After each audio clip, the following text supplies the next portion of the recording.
Matt Stepp, Dave Campbell's Texas football back here at the Coastal Bend Coaches Association Clinic here with the head coach of the North Crowley Panthers, Coach Ray Gates. Coach, a long way from home, from your home now, but not too far away from your old stomping grounds. And appreciate you taking a few minutes to chat with us. Absolutely. It's a pleasure. All right, Coach. First off, let's talk about being asked to speak at a clinic. They don't ask guys who go 2-8 to speak at clinics usually. So says you guys have done some great things the last couple of years at North Crowley. What does that mean when a coach calls you and says, "Hey, Coach, we want you to come down and talk to our coaches to speak at a clinic"? It's got to be a big honor. Absolutely, it's always an honor when you get an opportunity to get in front of your peers and talk about what you do, talk a little bit of ball. And we always are open to sharing what we do and also coming down here and trying to find something else that we can put in our tool bag as well. So, to be able to be here amongst great coaches in the state of Texas is always an honor. All right, yeah, I heard you were in there in the Cy Falls there earlier, and you were actively engaged and asking questions. That's just part of it, right? Just if there's one thing you take away from the clinic, it's a success, right? Yeah, you got to be able to change from year to year, and we're going to be who we are. But if we can find something that makes us better, we're always looking for that edge. And how it is, teams every year, your personnel change, and what you do, you may not be as good at it next year, but you may be able to pick up something that you may be able to implement that makes you a little bit better with the kids you got. So we're always looking for ways to get better. And for you, this clinic is actually a little bit convenient because Shiner's not too far away from here. So were you able to mix in a trip and come home a little bit and make a little swing through Shiner? Yeah, absolutely, man. I had a chance to go home and saw my mom and my dad. They still live there.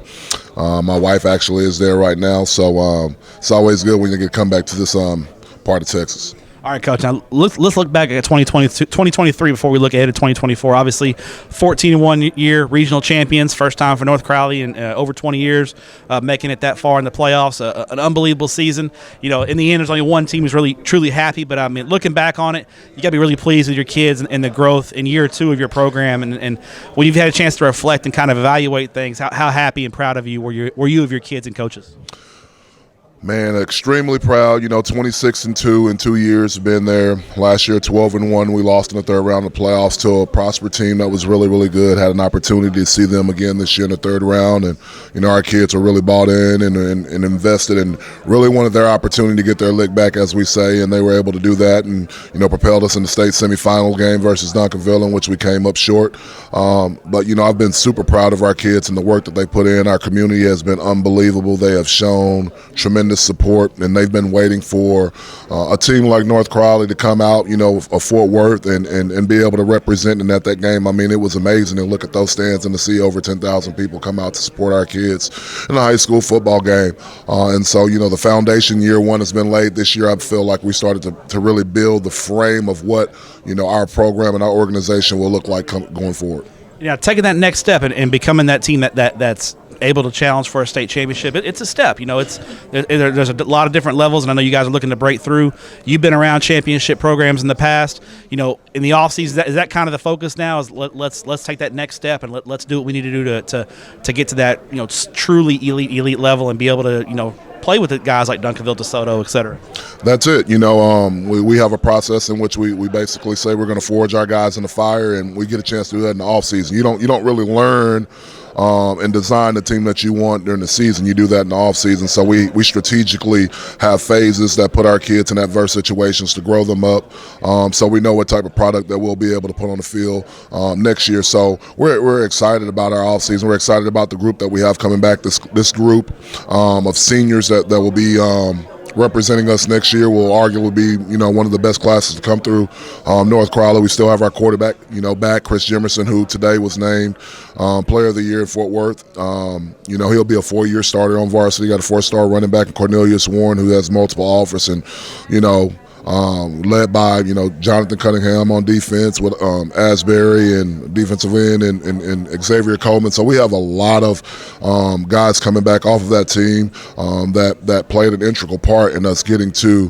the 5th round of the playoffs. And so I know they'll be eager and hungry, to get back there and show people that we can take that step and get there in that championship game.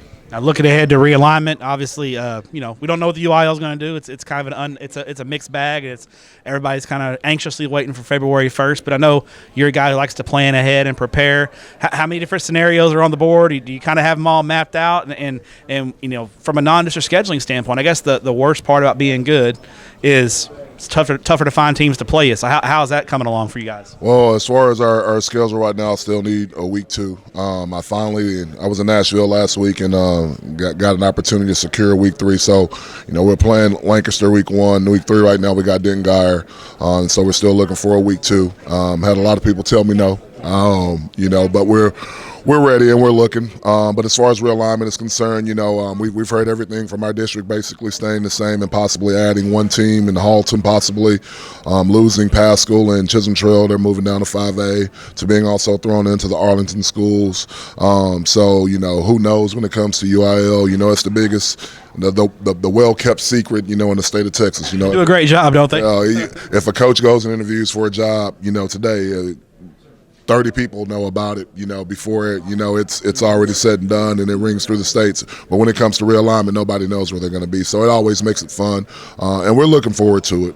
Whatever district that we're going to be in, it's going to be a competitive district with teams that do a really good job with their kids and their scheme and what they do. So we're looking forward to it.